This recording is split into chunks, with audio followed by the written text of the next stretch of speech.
வயிறு புண்ணாகிறது வந்து பல ரீசன் இருக்குங்க. காரம் அதிகமாக சேர்த்துக்கிறது, மசாலா கலந்த உணவு அதிகமாக சேர்த்துக்கிறது, அதனால் வந்து வயிறு எரிச்சல் அதிகமாகும். வெறும் வயிற்றில் நீண்ட நேரம் இருக்கிறது, தேநீர் காஃபி அதிகம் குடிக்கிறது, மன அழுத்தம், இன்ஃபெக்ஷன், பெயின்கில்லர் டேப்லெட் யூஸ் பண்ணுறதுனால கூட வயிறு பிரச்சனை வரும்.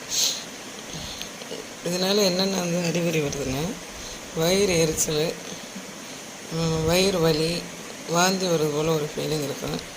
பசி இருந்தால் பசி இருக்கும், ஆனால் சாப்பிட முடியாது. இதுக்கு என்ன செய்யணும்னா வந்து சமையல் வந்து காரம் எண்ணெய் குறைச்சிருங்க, நேரத்துக்கு சாப்பிடுங்க. காஃபி டீ வந்து அதிகமாக குடிக்காதீங்க. அடிக்கடி வலி இருந்துச்சுன்னா மருத்துவரை பாருங்கள். இதுக்கு நான் ஒரு மெடிசன் உங்களுக்கு சொல்கிறேன்.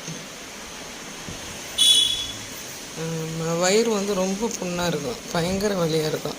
அப்படி இருக்கும்பொழுது நீங்கள் என்ன பண்ணுன்னா, மணத்தக்காளி இலை இருக்குல்ல, மணத்தக்காளி இலையை வந்து ஒரு 5 இலை ஒரு நேரத்துக்கு கழுவிட்டு அதை வந்து பச்சையாகவே சாப்பிடுங்க. சாப்பிட்டு அந்த சாரை குடிங்க. அந்த சக்கையை வந்து வெளியில் துப்பிடுங்க.